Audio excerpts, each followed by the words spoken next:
मनसेच्या रेल्वे कामगार सेनेचा वर्धापन दिन कार्यक्रमात राज ठाकरे यांनी मुख्यमंत्री देवेंद्र फडणवीस यांच्यावर थेट निशाणा साधला. विधानसभेतील फडणवीसांचा भाषणाचा संदर्भ देत त्यांनी त्यांच्या भूमिकेवरती टीका केली. बघून घेऊ म्हणणारे तुम्ही मुख्यमंत्री आहात ना, असा सवाल करत सत्ताधाऱ्यांच्या भाषा शैलीवर आणि भूमिकेवर त्यांनी आक्षेप घेतला. या वक्तव्यानंतर राजकीय वातावरण पुन्हा एकदा तापलं असून फडणवीस याकडे कसं उत्तर देणार याकडे सर्वांचं लक्ष लागले आहे. मला बदनाम करा पण महाराष्ट्राला बदनाम करू नका.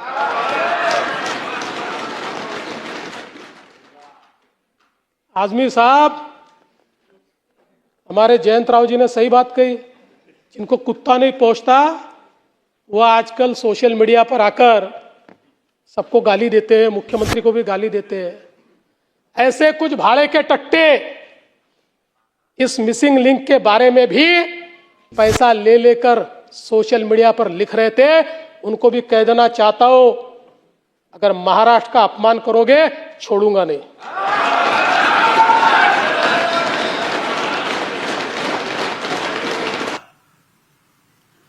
कालचं त्या ह्यांचं मुख्यमंत्र्यांचं फडणवीसांचं भाषण विधानसभेमधलं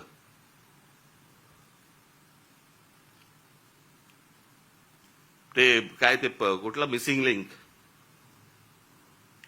वरती म्हणे ते काय कोसळला, खांब कोसळला आणि पाणी सगळीकडनं येतंय, त्याचं म्हणे राजकारण करू नका. अरे वा, त्याच्यावर बोललं की राजकारण. मग इतकी वर्ष आपण काय करत होतात? दुसऱ्यांच्या सरकार जेव्हा होती दुसऱ्यांची, त्यावेळेला तुम्ही काय करत होतात? त्यावेळेला जी आंदोलनं झाली ते राजकारण नव्हतं. स्वतःच्या अंगाशी आल्यावरती ते राजकारण, विरोधकांचं राजकारण असं कसं होईल?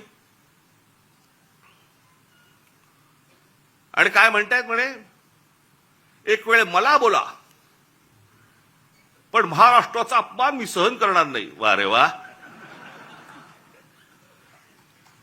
लोक त्या मिसिंग लिंक बद्दलच बोलतायत, महाराष्ट्राचा कुठे अपमान करतायत? पण ते काय सगळं घेऊन जायचं म्हणजे ते वरपासून खालपर्यंत आता काय सवय लागली आहे. केंद्र सरकारच्या कुठच्या गोष्टींबद्दल बोललं की तुम्ही देशविरोधी. आता केंद्र सरकारची कामं येते, त्याच्यात देशाचा काय संबंध? आता मिसिंग लिंक बद्दल बोललं तर ह्याच्यात महाराष्ट्राचा अपमान कुठे आला? लोकांनी प्रश्नही नाही विचारायचे काय झालंय ते. इतके दिवस जे मोबाईल फोनवरनं विरोधकांना जे करत होते ना, शिव्या घाल, वाटेल ते बोल, हे जे सगळे त्यांच्या ठेवलेल्या टीम्स आहेत ना, हे जे सगळं सुरू होतं ना ते आता अंगलट आलंय. आता ह्यांच्या दामदुपटीने ह्यांच्या अंगावरती येत आहे आणि त्याच्यामुळे लागले आता त्रास व्हायला लागला त्याचा. आपणच सुरू केल्यात त्या गोष्टी. गेल्या 10-12 वर्षातच या सगळ्या गोष्टी मोठ्या प्रमाणावरती सुरू झाल्या. विरोधकांना वाटेल ते बोलणं,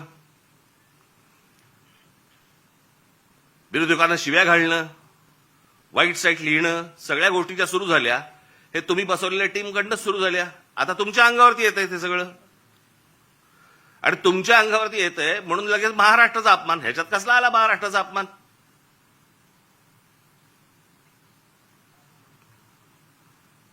मला दुसरं कळलं नाही. मला मुख्यमंत्र्यांचं विधानसभेतलं भाषण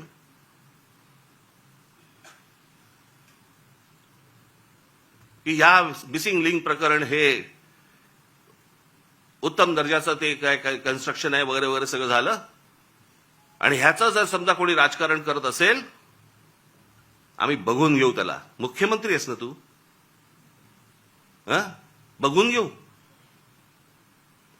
बरं झालं ते झालं. पुढे वाक्य संपल्या हिंदीतून सुरू झाले. मिसिंग लिंक के बारे में अगर कोई राजनीति करे, कोणासाठी हिंदी बोललात?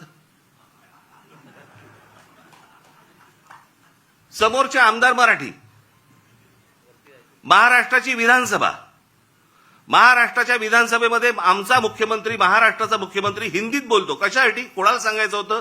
कदाचित आपल्याच पक्षातल्या वरच्या लोकांना सांगायचं असेल, बघून घेईन.